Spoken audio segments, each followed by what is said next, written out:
Okay, we're back real quick. To simulate some debris, I just did some mixture, some PVA Elmer's glue all with some water, and just took a brush and coated all the styrofoam and the spackling areas with PVA glue to give it a little bit more strength. I'm probably not going to do the goop mixture because it might be too thick.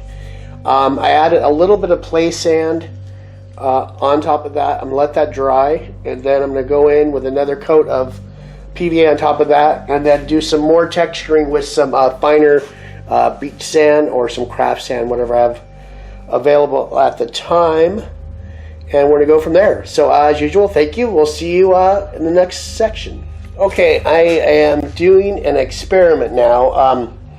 As I went in with the sand, and then I went back, coated with a light layer of the glue and water mix, and then this is tough stone plaster. It's got reinforced with some kind of fiber. I sprinkled it all over it again and kind of packed it down a little bit. Then another layer of glue on PVA water on top of that, and we'll see how that turns out, because it has a little bit of texture to it. Obviously it's a powder, and to get that deserty look without making it too grimy. The play sand I'm using as, it looks like particulate from the explosions around the runway, and also kind of give it the brim a little more detail on the brim of the crater itself. So I'm going to take this out, let it dry in the sun, and show it back when it's cured. Thanks for joining me. Okay, we are back upstairs. I'm going to do a little more cleanup on this, but I'm going to hit it with some primer right now. I got some black Stylnylrez thinned out, pretty thin. Let me see how this works in the good old Badger here. That looks good. I gotta run that fan a little bit. I can see it's atomizing pretty good.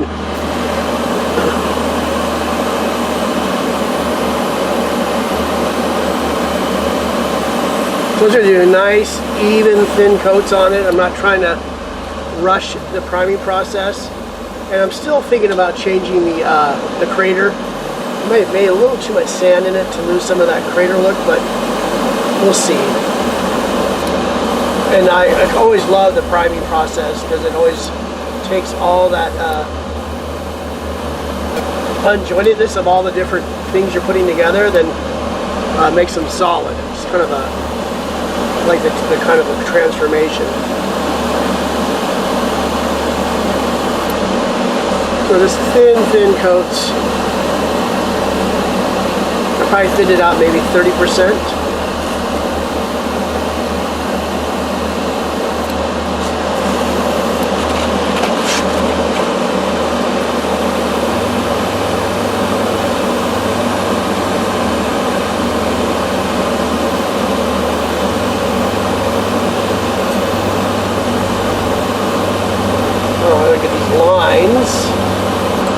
Maybe just get in there and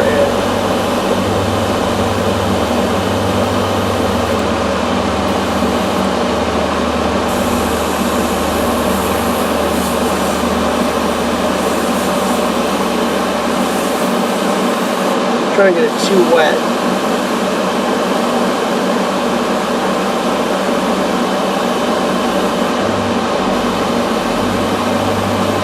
Let's probably keep doing passing over this. Maybe actually get it to this point where you have to just go straight on,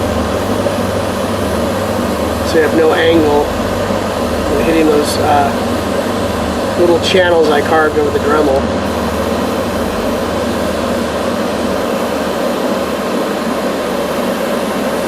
I'm going to try and fix that area up. That was a little too thick over there. Sorry about the fan noise, but at least we don't have the compressor anymore to deal with.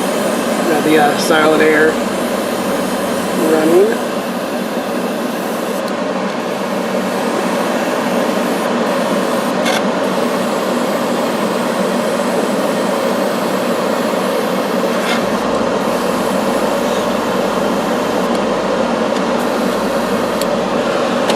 Reload, and I'm going to finish priming. I'll be back. Thanks.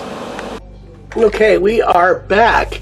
Hours ago, we got the Stylnylrez I thinned it down about probably 60-30, 60-40, probably more 70-30, and works like a charm. I know a lot schools of thought with priming you don't cover the whole thing, but I always do with terrain pieces. That just adds, it's not going to sacrifice any of the detail. There's not any fine detail on this except for these grooves, and those are very, very deep. And it gives an extra coating, an extra layer of protection above the plaster and multiple layers of PVA glue and the spackling. So I think we're going to see if we can attach this to the base and get that masked off, and then do a kind of a silicone bead on this.